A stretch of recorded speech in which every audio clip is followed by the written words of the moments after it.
Welcome back to our podcast. Today, we're diving into a shocking food safety investigation that compared the ingredients in Burger King's Whopper in India versus the US. And let me tell you, what we found is pretty alarming.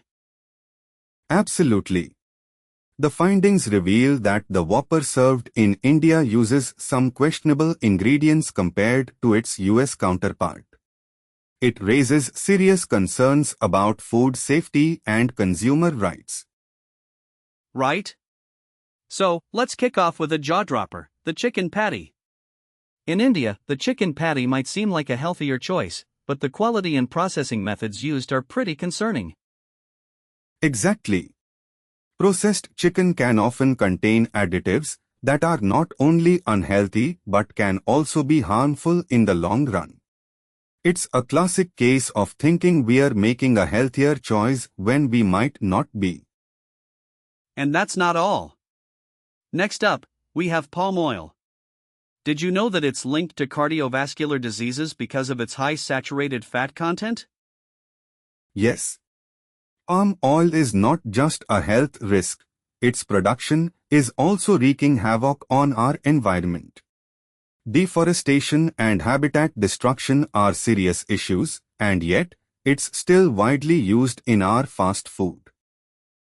It's shocking. And then there's soybean oil, which is often present in processed foods. What's the scoop on that? Soybean oil is heavily processed and often contains trans fats, which have been banned in many countries due to their health risks. It's a common ingredient in fast food, but it's not something we should be consuming regularly. So, we're really seeing a trend here. Ingredients that might be banned or discouraged in other countries are being used in our food. How is that fair to Indian consumers? It's not fair at all. Consumers deserve to know what's in their food, and the FSSAI should be taking a closer look at these international standards to protect our health. On a brighter note, let's talk alternatives. Have you heard about the chickpea burger? It's not only cheaper but also much healthier. Yes. Chickpeas are packed with protein and fiber. They promote satiety and support digestive health, making it a far better option than processed patties. And the best part? They avoid those harmful additives we've been discussing. How much are we talking for a chickpea burger versus a Whopper? A chickpea burger can cost around 70 to 100 rupees, whereas a Whopper is priced at about 150 to 200 rupees. It's a win-win, healthier and easier on the wallet. It's like a no-brainer. So, what can our listeners do to make informed choices? I urge everyone to read ingredient labels carefully and support local food initiatives that prioritize health and sustainability. And stay tuned for part 2 of our series, where we'll reveal how our AI agents conducted this analysis. You won't want to miss it. Absolutely.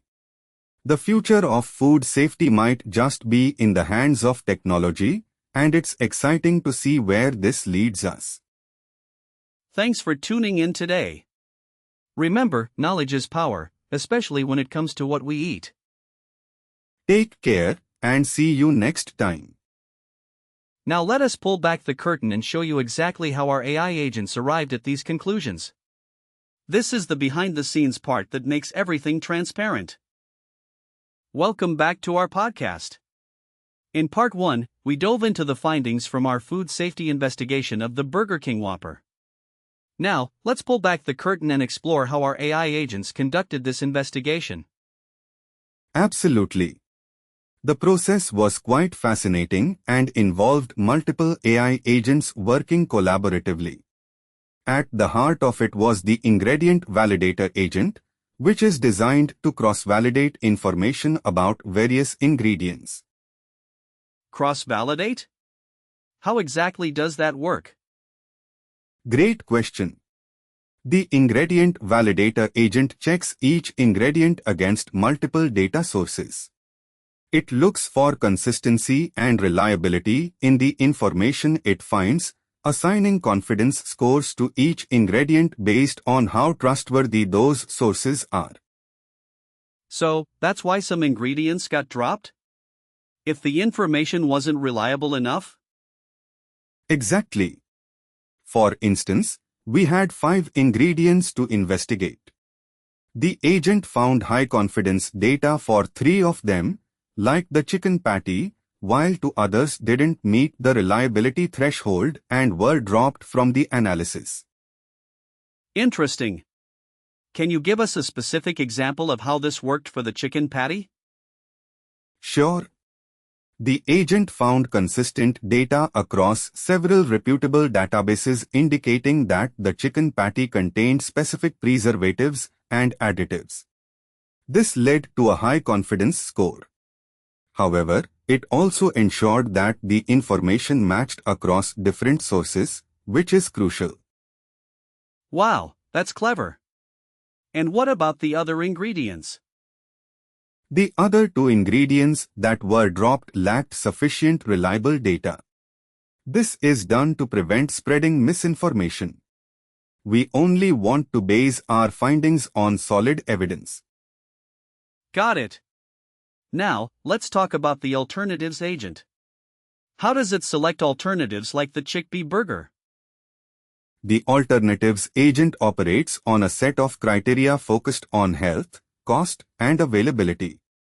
It scans through databases to find traditional alternatives that meet these requirements. In this case, the chickpea burger stood out as a nutritious and cost-effective option. I love that.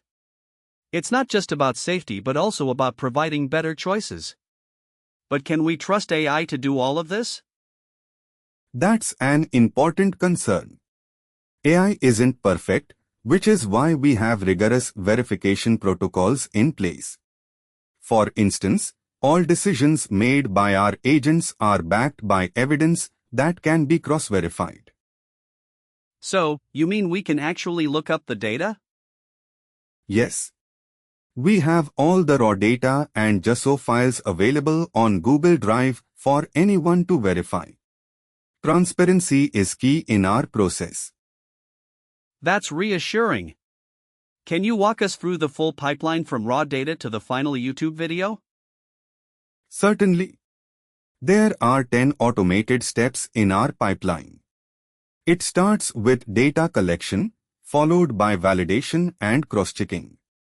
Then, we analyze the results, prepare visuals, and finally compile everything into a cohesive video. That sounds very organized. What technology are you using to make all this happen?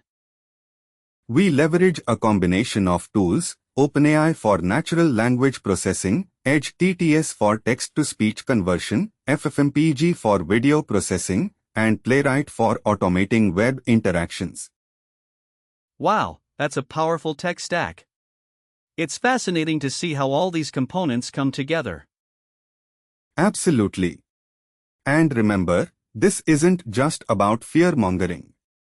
It's about providing transparent, reliable information to empower consumers. I love that perspective. It's all about making informed choices. Thank you for sharing this behind-the-scenes look at our AI investigation process. My pleasure. It's been great discussing this with you and shedding light on how we ensure food safety.